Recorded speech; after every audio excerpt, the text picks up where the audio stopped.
Perkenalkan, nama saya Ivo Pratiwi Manurung. Saya akan mempresentasikan tentang shock. Yang pertama, shock adalah keadaan darurat yang disebabkan oleh kegagalan perfusi darah ke jaringan sehingga mengakibatkan gangguan metabolisme sel.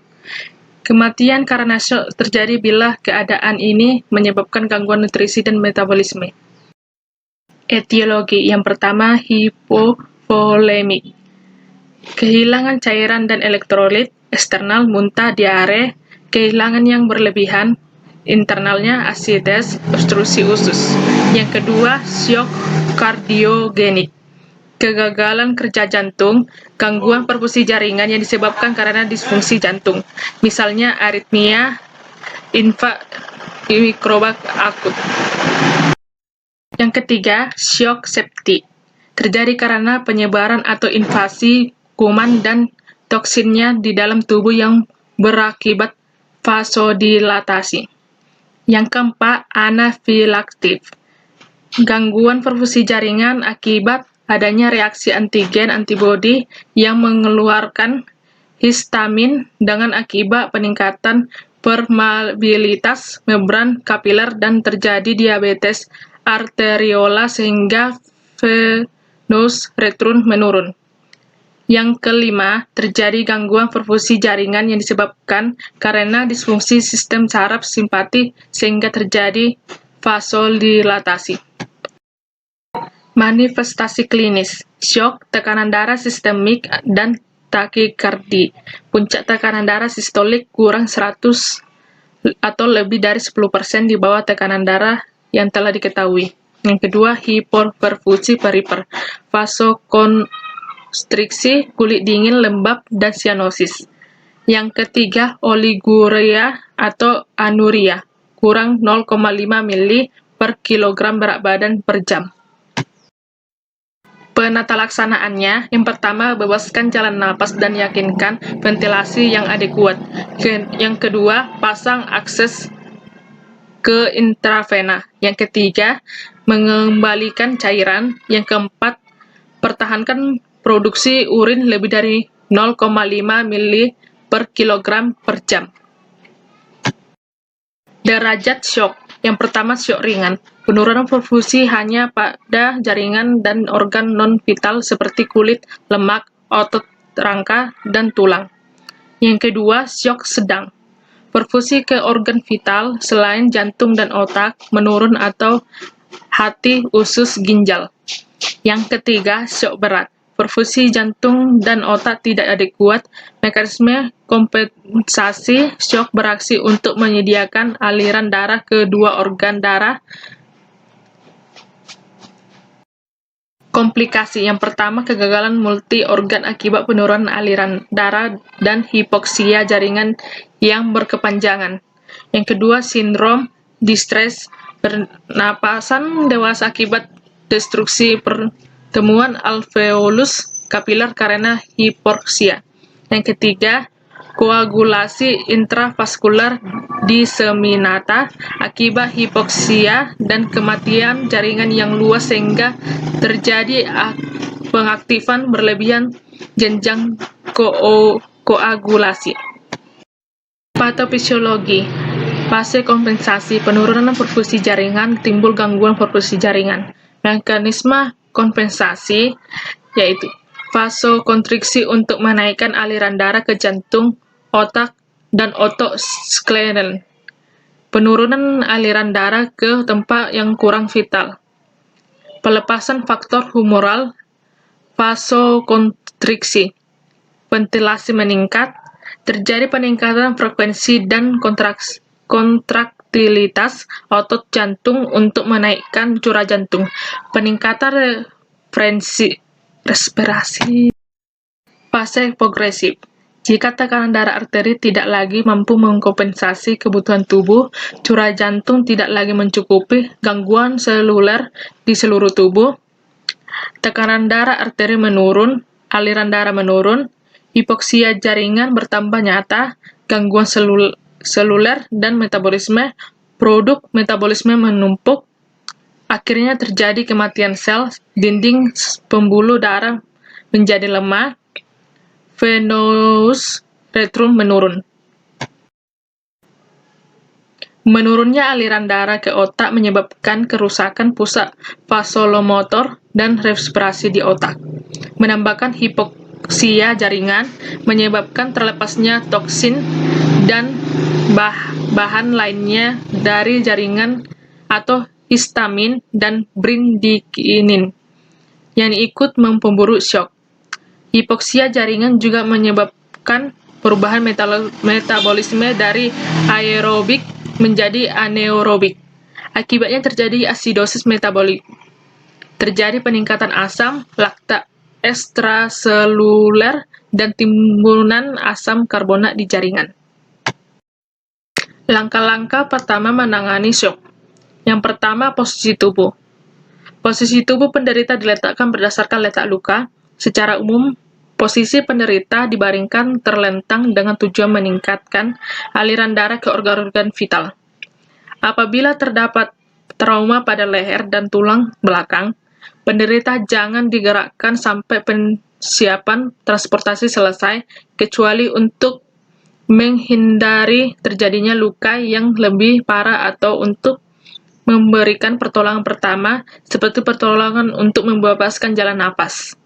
Penderita yang mengalami luka parah pada bagian bawah muka atau penderita tidak sadar harus dibaringkan pada salah satu sisi tubuh atau berbaring miring untuk memudahkan cairan keluar dan rongga mulut dan untuk menghindari sumbatan jalan napas oleh muntah atau darah.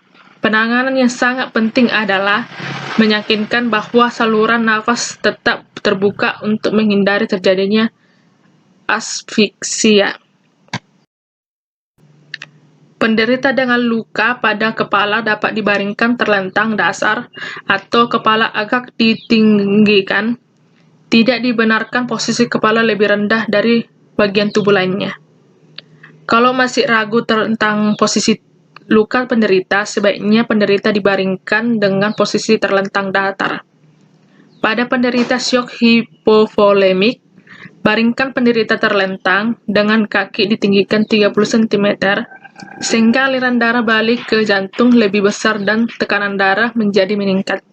Tetapi bila penderita menjadi lebih sukar bernapas atau penderita menjadi kesakitan, segera turunkan kakinya kembali.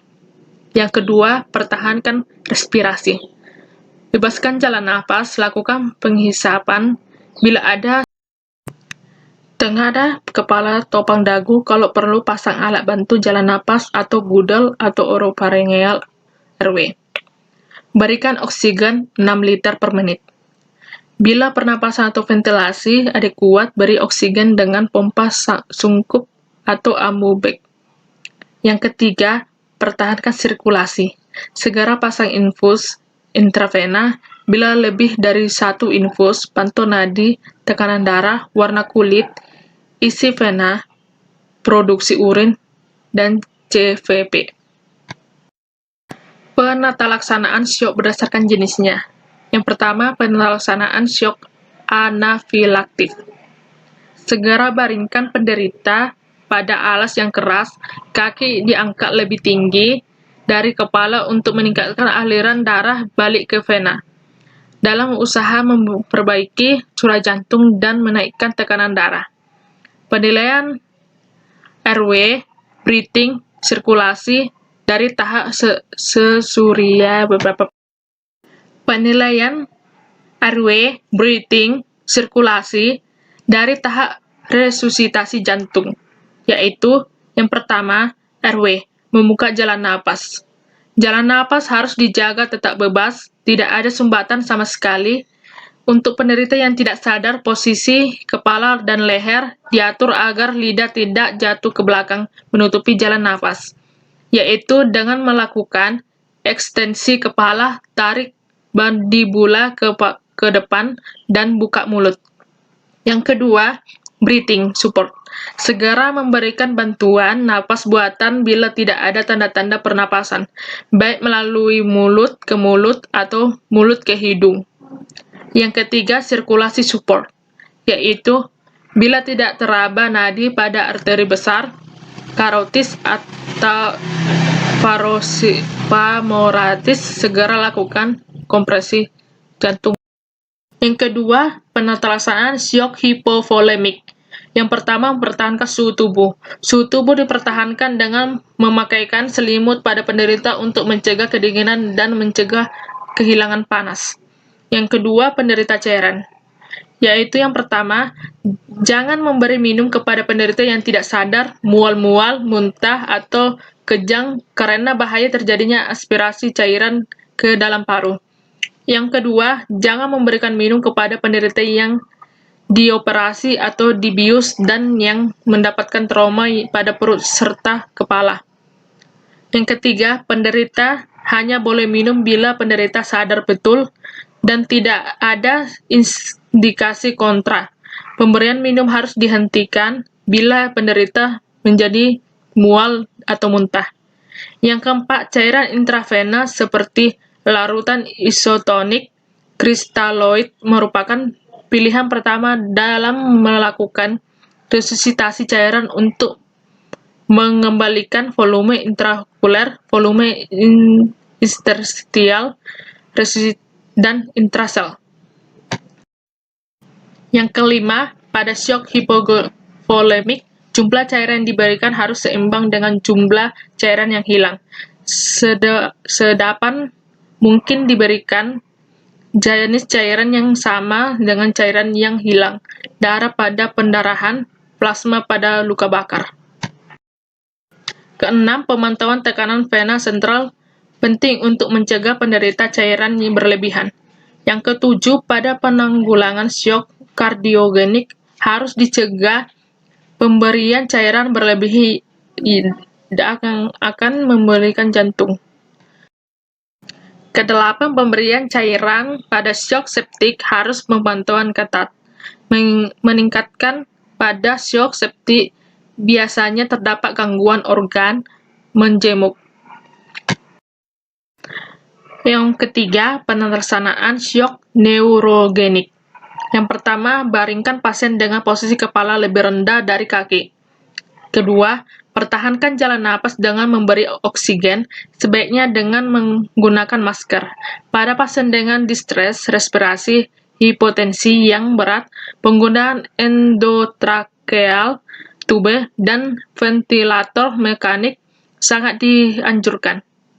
Langkah-langkah ini harus menghindari pemasangan endotrakeal yang darurat jika terjadi distres respirasi yang berulang. Yang ketiga, untuk keseimbangan hemodinamik sebaiknya ditunjang dengan resusitasi cairan kristaloid yang seperti NaCl 0,9%, Rl, sebaiknya diberikan per impuls secara cepat, 250-500 cc bolus dengan pengawasan yang cermat. Keempat, bila tekanan darah dan perfusi perifer tidak segera pulih, berikan obat-obatan vasoaktif atau adrenergik. Yang pertama, dopamin. Merupakan obat pilihan pertama pada dosis lebih dari 10 mg per kilogram per menit. Berefek merupakan dengan norepinephrine jarang terjadi tarikardi. Yang kedua, norepinephrine efektif jika dopamin tidak adekuat dalam menaikkan tekanan darah. Yang ketiga, dobutamin. Berguna jika tekanan darah rendah diakibatkan oleh menurunnya cardiac output.